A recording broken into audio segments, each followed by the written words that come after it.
things, how fast could you even hope for things to change? Look at what's happened to the situation in women with women since 1970. That's changed so fast that people can't even keep up. It's not obvious, by the way, either, that it's been particularly good for women. Now, you could make a case that it was good for society, maybe. It's a tough one, eh? Because the birth rate has plummeted.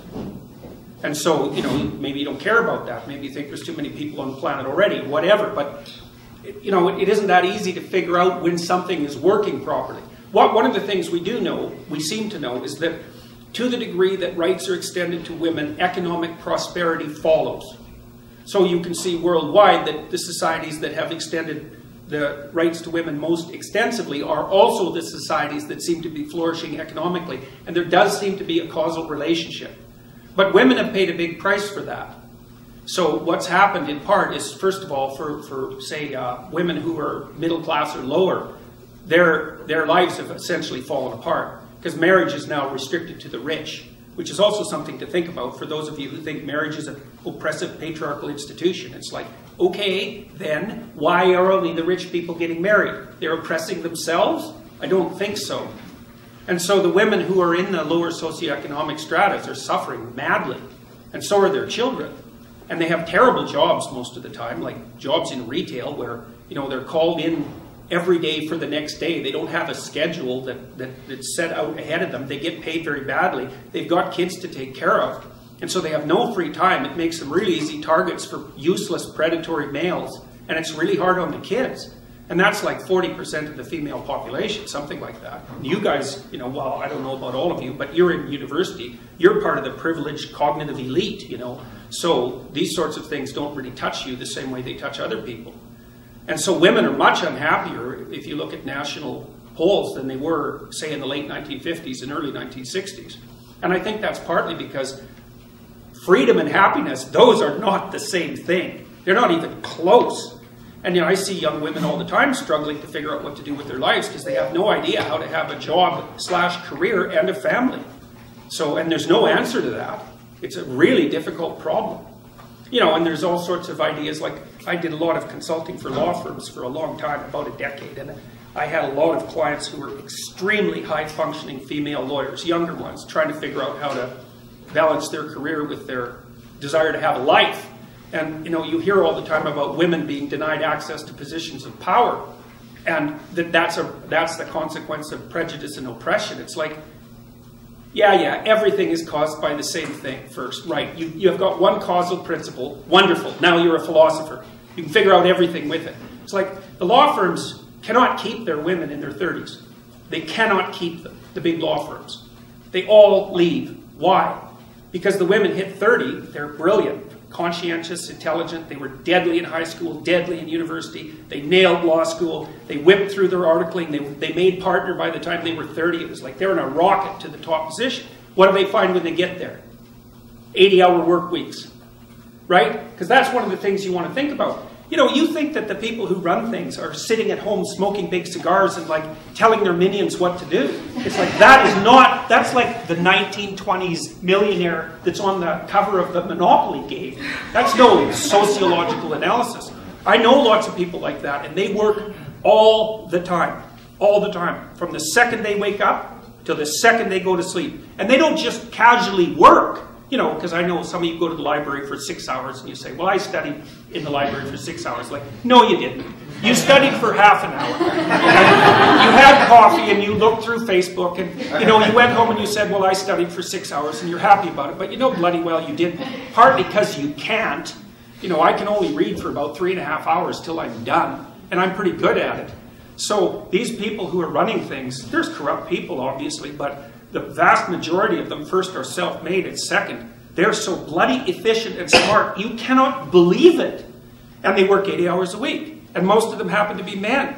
And why is that? Because there are a small number of insane men who will do nothing but work 80 hours a week. And no matter where you put them, if you put them in the middle of a forest with an axe, all they would do is run around chopping down trees.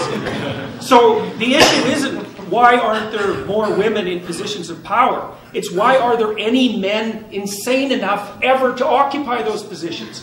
You know, because we also know, and the data on this is very clear, What's the relationship between money and well-being? Once you have enough money to keep the bill collectors from your door, so once you have enough money to stave off misery, which is sort of lower middle class, something like that in our society, maybe a little lower than that, extra money does not help you. It does not improve your life. So why bother with it? Well, that's what the women in the law firms think. It's like most of them, by the time they're in their 30s, are married.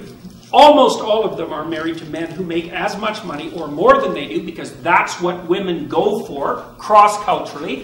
4 to 5 years older, equal or higher in the socioeconomic status. So their husbands already make $350,000 a year. It's like they think, well, I don't need much more money. The men use money to keep track of the competition, by the way, because all the male lawyers that I talk to are usually real hard-ass guys, really low in agreeableness, really high in conscientiousness, like conservative types, low in openness as well. And they want to win.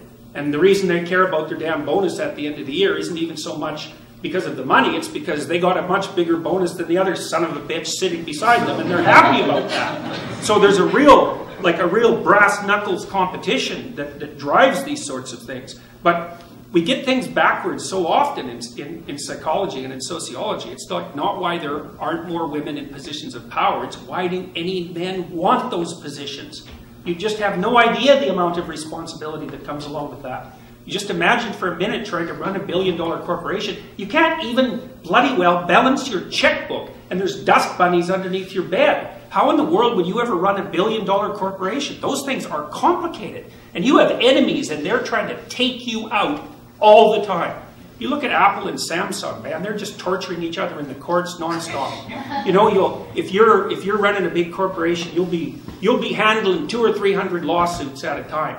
And that's just nothing compared to the complexity of what you actually have to do. Stay on top of the technology, constantly interact with your large customers, travel all the time because you have to maintain the relationships. You have to regulate the politics inside the business. Believe me, it's no picnic. And you think, well, they get a lot of money. It's like, what makes you think that's such a good thing? You know, like if you're half crazy and you have a lot of money, you're going to be crazy a lot faster, I can tell you that. Because it frees you from all sorts of constraints. You know, we know the data on lottery winners. They're no happier a year later, and some of them are done. Especially if they had like a bit of a cocaine problem to begin with. Because, you know, being broke stops you from dying if you're a cocaine addict. You get enough money and away you go. And you think to yourself, you know, you've got all sorts of bad habits and weirdnesses. If somebody dumped an infinite amount of money on you, what makes you think you wouldn't unravel completely? It's highly probable. So, anyway, so back to these women. You know, what they do when they're 30 is they look around and they've hit partners, so they've hit the pinnacle of their profession.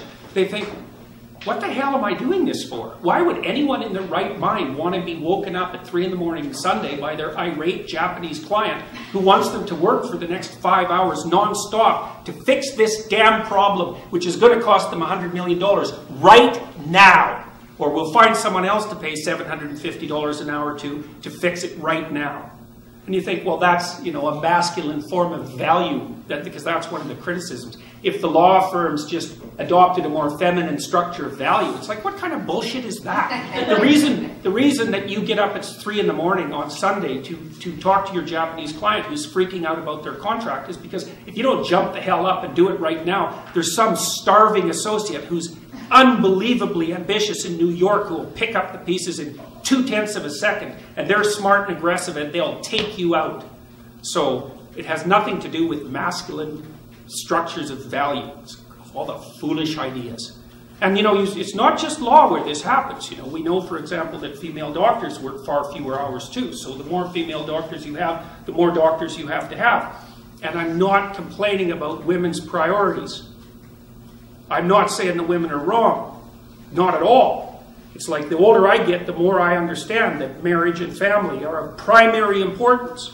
And the more I see women in particular, you know, they hit 35 or 40 and they're not married and they don't have kids and they are not happy. Because what the hell are you going to do from the time you're 40 till the time you're 80?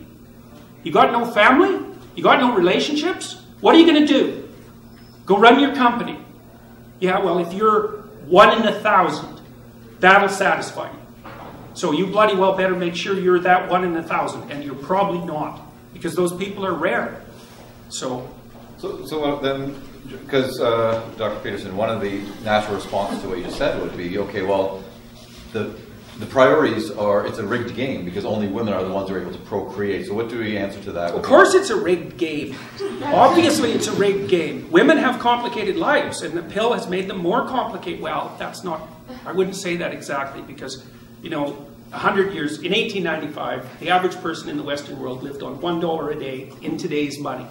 Okay, so those people worked so hard and slaved away to such a degree that you can't even imagine it, and all their kids died, right? So the death rate among kids below 5 was beyond comprehension, and so, like, women had a terrible time of it, and well, so did men. They got to be coal miners and soldiers, because that wasn't exactly entertaining, you know. So life was very, very, very, very, very hard before we got rich, and we're rich. Even those of you who are in this class who think you're poor, it's like, oh, no, you're not. You're in the top 1/10 of 1% by historical standards, and probably there by current world standards as well.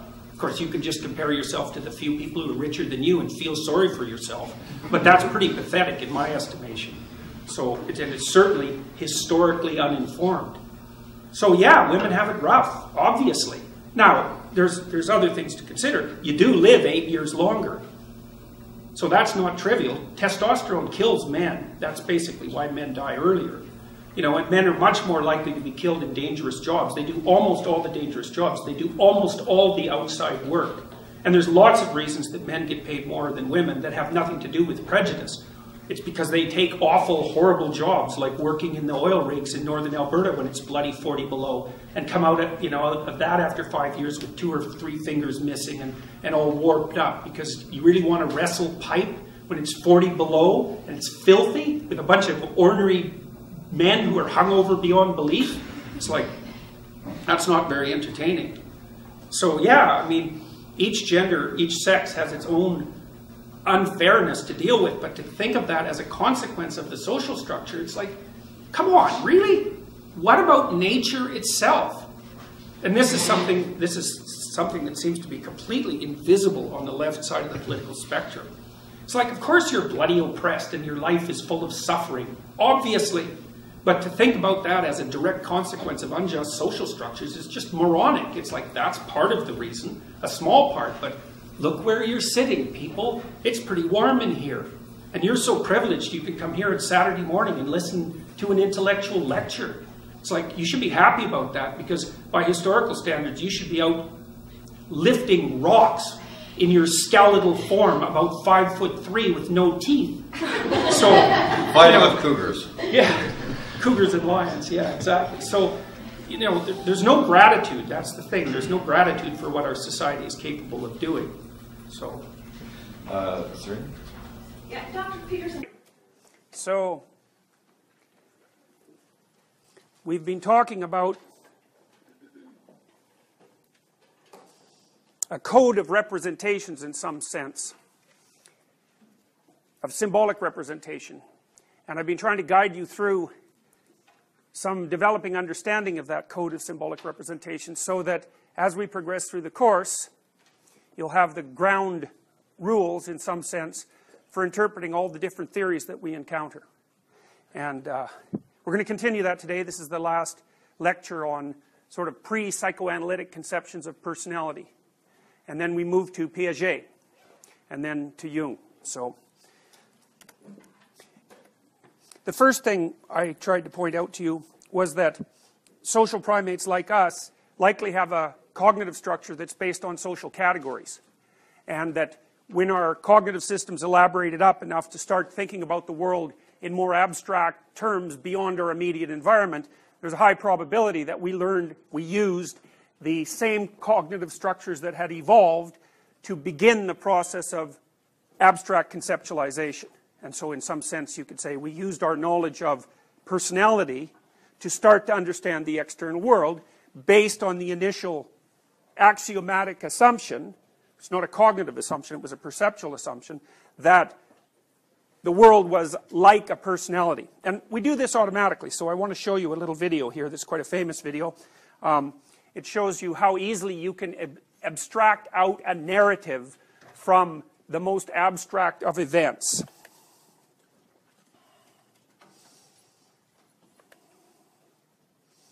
Okay, so watch what happens.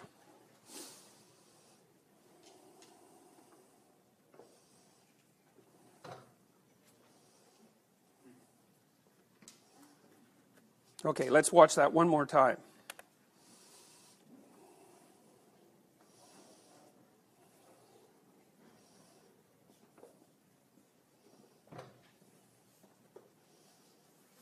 So it's something like, we'll go over it again, it's something like the little circle, the poor little circle is trying to escape, and when it does, the bad gray triangle comes up and sort of steals it, and then the blue triangle has a little scrap with the gray triangle and, you know, puts the little yellow or the little circle back into its safe enclosure, right? And so the reason that that demonstration was developed was to indicate, or to, and also to test how little information you really needed, how low resolution the information was that you needed in order to perceive, to directly perceive something that was like a narrative.